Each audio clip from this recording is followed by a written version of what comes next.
Hello everyone, GoldenNova here. Folks, February is upon us, a month dominated by Valentine's Day, a holiday meant to celebrate the bonds of love and affection across relationships of all sorts. It's also a magnet for jokes about how certain demographics of people are romance repellent, and Yu-Gi-Oh is no exception, but I don't buy that. I've been hanging out in this sphere for quite some time, and while not everyone here is at the top of their game, I've seen my fair share of smooth operators. So for this month, I'm taking up the moniker of Golden Casanova to highlight the themes I think make for the most magnificent displays of courtly conduct. And we're starting things off at maximum spice levels. No brakes on this train, folks. We're going full steam ahead with something steamy, the lewd art of hand holding. Get those sensor bars ready because it's time for Hands Explained.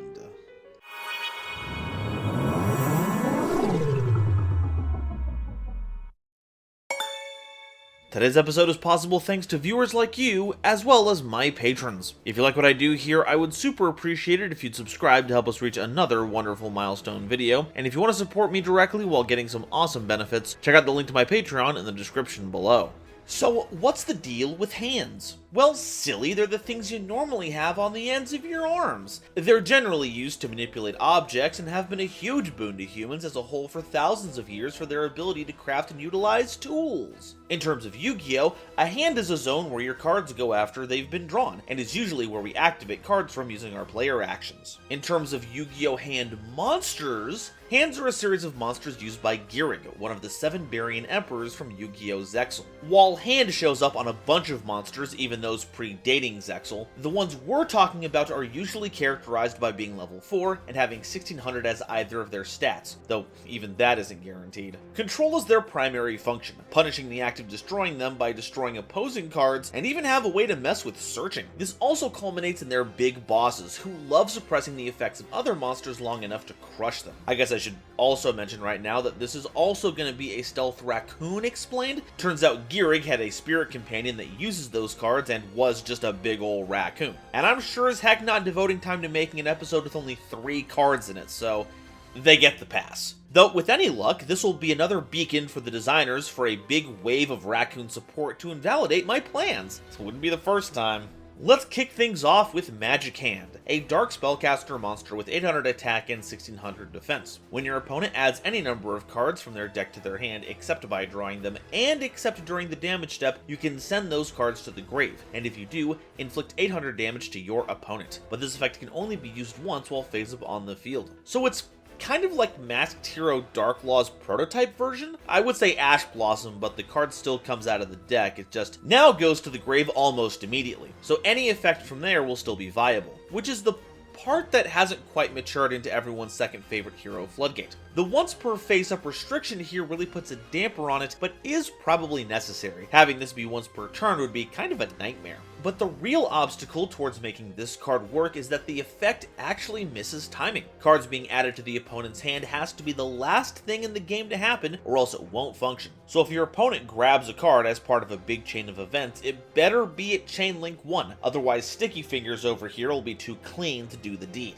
That being said, there are ways we can make this work out.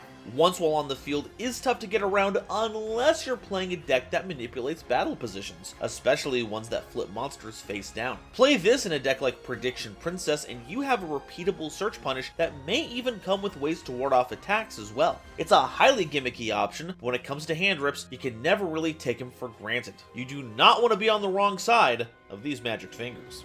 Our next 2 cards are an intrinsically linked duo. Fire Hand is a Fire Pyro monster with 1600 attack and 1000 defense, and when this card in your possession was destroyed by your opponent's card and sent to the grave, you can target a monster they control, destroy that target, then you can special summon an Ice Hand from your deck, which leads us over to Ice Hand, a Water Aqua monster with 1400 attack and 1600 defense. And when this card in your possession is destroyed by your opponent's card and sent to the grave, you can target a spell or trap card they control, destroy that target, then you can special summon a Fire Hand from your deck. And neither of these have a restriction on the number of times you can activate that effect per turn, which was just one of the many reasons why, when these cards dropped, it was almost impossible to get away from them. Overnight, just about every deck in the game had a fantastic way to break boards or punish overzealous aggressors, and it was not easy to stop that loop. Destruction was a lot more common back in those days, and while there were options like Compulse and Phoenix Wing, those options were generally too slow and didn't really deal with the problem so much as delay it, and half the time you were saving those for more pertinent threats. This led to a variety of tactics being used to counterplay the Fire and Ice duo. Since destroying a card was necessary to summon the opposite hand, players would be very hesitant to put any spell or trap cards on the field. If Ice Hand had no target to destroy, that meant no Fire Hand could get summoned. People would also use quick removal tools to help force the hands to miss timing. An easy trick would be normal summoning a monster with an on-summon effect to fill up Chain Link 1,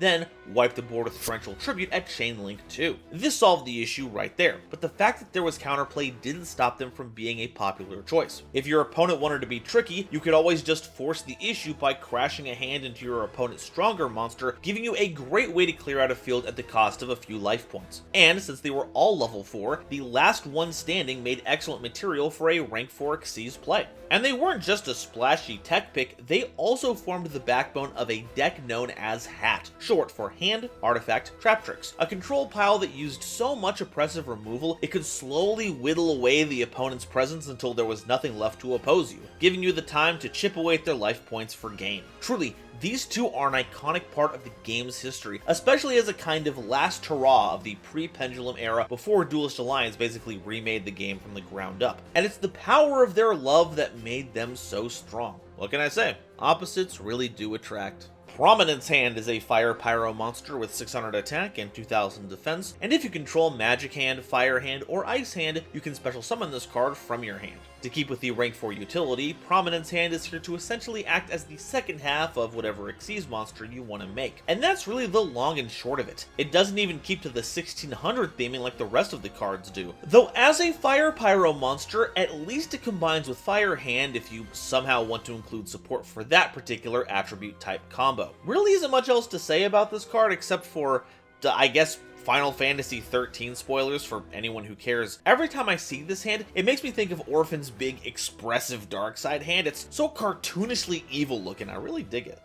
Thunder Hand is a light thunder monster with 1600 attack and defense, and if any number of face-up monsters you control with 1600 original attack or defense are destroyed by battle or an opponent's card effect and sent to the grave while this card is in the hand or grave, you can special summon it, but banish it when it leaves the field, and if you do, destroy one card your opponent controls. That's right, this is hand legacy support, probably because the first big Dragons of Legend reprint set came out around the time this came out, and they wanted something to sweeten the deal. And they did a pretty good job. This is clearly meant to synergize with the Fire and Ice hand loop, triggering alongside their own destruction effects to get an additional body on board, or failing that, giving you some removal and a backup monster if the Fire and Ice chain was going to be broken. And because it's part of an Xyz enabling shell, the fact that it self-banishes isn't really an issue. As long as you overlay with it, it'll go back to the grave when detached, and it'll be ready to ambush your opponent all over again. The real fun at that point is finding out what other decks you can slot this into, as the hands hardly have a monopoly on the number 1600. I mean, you're already going to be crashing Amazoness Swordswoman into a big monster for damage, why not also get some removal in there while you're at it? Seriously,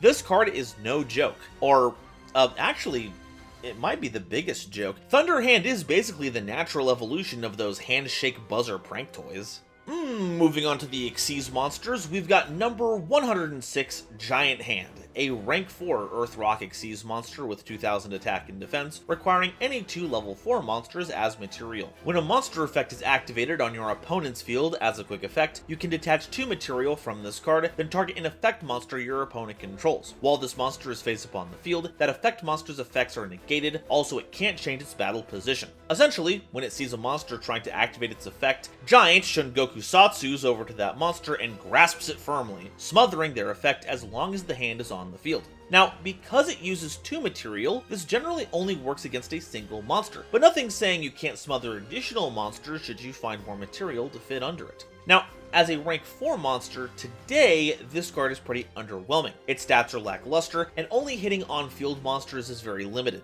But when it first came out, the Xyz pool was a lot more shallow than it was now, and was actually highly sought after as a generic negate that lived in your extra deck. A desire that was exacerbated by the fact that Giant Hand first saw life as a YCS prize card. So for 3 years, only the best of the best could give the game's most unwelcoming high five to their opponent. Still, if you're on the market for a way to stop monster effects and budget is your goal, this will fit the bill. As long as you're trying to get your hands on the latest printing. Never underestimate how much people will shell out for prize cards. Ooh boy. Number Chaos 106, Giant Red Hand, is a rank 5 Earth Rock Xyz monster with 2600 attack and 2000 defense, requiring 3 level 5 monsters as material. But if this card has a number monster as material, it gains the following effect. Once per turn, when a card or effect is activated on the field as a quick effect, you detach a material from this card, and if you do, negate the effects of all other phase-up cards currently on the field until the end of the turn. This is an interesting piece of card design. All the Barian Emperor's Ace Xyz monsters have a Chaos Evolution that gains an additional effect if its base form is part of its materials, as a way to incentivize the usage of the rank-up magic spells to summon them. Giant Red Hand, though, only needs to see any number monster underneath it to gain that effect. Not to mention it doesn't even have a base effect to work with at all, like the other ones. Anime enjoyers, let me know if there's a lore reason for this, but I can only imagine that Giant Hand being a prize card in the TCG, as well as at least a little exclusive coming out of a V-Jump promo in the OCG, prompted them to make Giant Red Hand a little less restrictive in case you couldn't get your, hands on Giant Hand. Though, since most rank-up magics care about matching types and attributes, at least at the time, it wouldn't be easy to find the targets necessary to actually make this, especially when we're talking about the number monster pool. As for the effect itself, it's kind of like a big giant hand, just go with me on this one. While it doesn't keep the effect locked down for as long, it does negate basically everything on the field except itself. And this is where things take a turn from the bad to the worse. See, the first draft of this video basically ended here, but then my patrons took a look at it and pointed out a very important fact that I had missed. Giant Red Hand's negation effect is mandatory. The second season effect being activated, it immediately locks down the board whether you like it or not. So not only do you risk shutting down all your own effects, your opponent arguably has more control over it than you do. They could feed it a not so important card to trip the breaker, then proceed with their turn as normal, without having to worry a giant molten hand is going to come down and swat them away. Now, despite that, this doesn't make this card unusable. If your opponent has an established board, then they have a lot more to lose than you do, but between how brute force the effect is, combined with its lack of control, and I just can't seem to get a handle on it. Alright, that covers all the hand cards. Now it's time for our little bonus explained. What's the deal with Raccoons? Well, they're level 2 Earth Beast monsters, perfectly slotting into the level 2 Earth Beast umbrella out there. And our two main deck ones are basically made to summon each other. Baby Raccoon Ponpoko has 800 attack and 0 defense, and when normal summoned, you can special summon a level 2 beast monster from your deck in face down defense position, except a copy of itself. But you can't special summon monsters the turn you activate this effect, except beast monsters. Meanwhile, Baby Raccoon Tantan is a flip monster with 0 attack and 800 defense, and when flipped, you can special summon a level 2 beast monster from your deck, except a copy of itself. So you normal summon Ponpoko, you get Tantan, which when flipped can get you another Ponpoko if need be. And if you start by flipping Tantan, you can get Ponpoko. But because the effects are so open-ended, you can end up grabbing a large variety of monsters. Tantan can summon basically any Melfi to get that advantage engine fired up, while Kalantoso represents some quick removal. And Ponpoko has all manner of crafty beasts to call upon to take advantage of being flipped up. Raikou is possibly the most famous, but we can also use Dark Cat with White Tail if we have enough time to flip it up. And Nimble Momonga is an old classic that gets you life points and bodies for use in all kinds of things. Not to mention that summoning level 2 beasts also means you can summon out Oja. Nope. Can't say it. I tried. Number 64, Ronin Raccoon Sandayu is a rank 2 Earth Beast, I bit my tongue. Number 64, Ronin Raccoon Sandayu is a rank 2 Earth Beast Xyz monster with 1000 attack and defense, requiring any 2 level 2 monsters as material. Once per turn, you can detach an Xyz material from this card to special summon a Kagemusha Raccoon token, which is a level 1 Earth Beast monster with question mark attack and 0 defense that, when summoned, its attack becomes equal to the current attack of the monster on the field with the highest attack, your choice if tied. And while you control another beast-type monster, this card can't be destroyed by battle or card effects. To this day, this is one of the strongest options you can leverage if your deck has level 2 beast monsters. This card is nutty! And that's without any kind of squirrels. It immediately contests any monster in terms of raw attack power, and if you can remove the opposing monster without having to crash your token into it, you can now bully the field with your titanic creature. And you can do this a second time on the following turn. And that's going to be really relevant because unless your opponent has enough firepower to take that out and your raccoon afterwards, as well as any other beasts you might have on board to protect it, this ridiculous Ronin will be ready to retaliate with a second sword swipe. This is some absurd design because its power will basically scale to whatever the format is likely to see, and that's pretty dope, and is a big contributing factor to why the level 2 beast pile is one of my favorite little synergy stacks in the whole game. And like, how can you not love it? They got a raccoon doing a great Shogun Shion cosplay. That's adorable. A pretty good outfit for our little beast warrior. Huh? Alright, so that's all of the hand and or raccoon cards, but what do we do with them?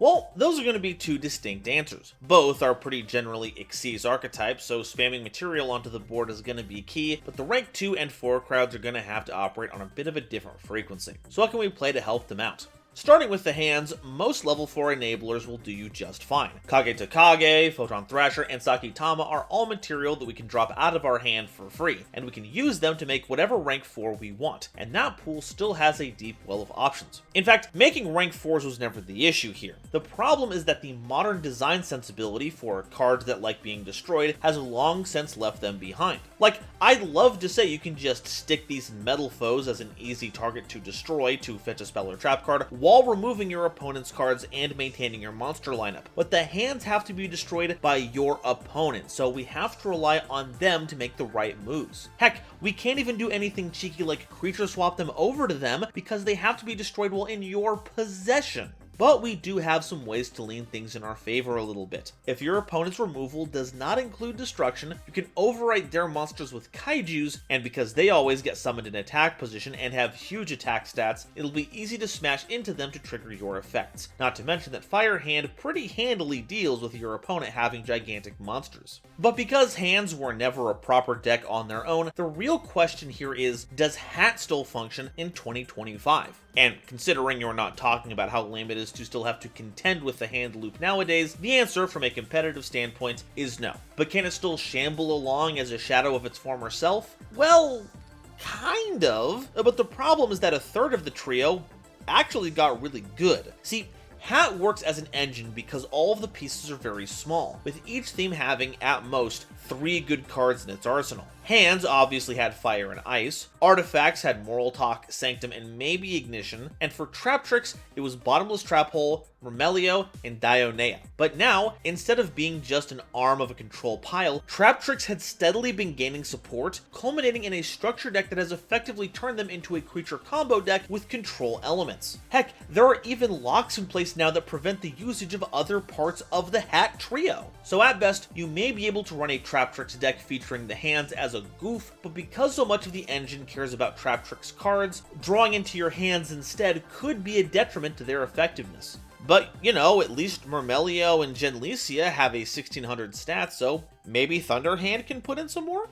As for Raccoons, well, as a duo of cards that go into a pretty generic for its theme boss monster, we won't be dwelling on it too much. I'd hardly call this a deck after all, but as techs in larger level 2 Beast Brews, Obedient Schooled is king. It puts down a pretty severe lock to be sure, but 3 material for free is outrageous. That's 1.5 Sandayus, and if you field 2 of them, their protection effects will actually overlap and cover each other. and then you get to fill your grave with all kinds of creatures, which keys off of a bunch of other support cards. So as long as you're all in on beasts, this is a no-brainer. There's also going in the opposite direction and including sprites, as they love level 2 monsters, but including Raccoons into that would not make it a Raccoon-centered deck. Sprites basically take the spotlight wherever they go. As for a silly tech pick, Aqua, Pyro, Thunder, and Rock is a peculiar combination of types that we seldom see. Prank kids feature them pretty heavily, but don't so much care for their types when it comes to their effects. But you know what theme does care about all those types, and has a bunch of level 4 monsters that can make for potential rank 4 material?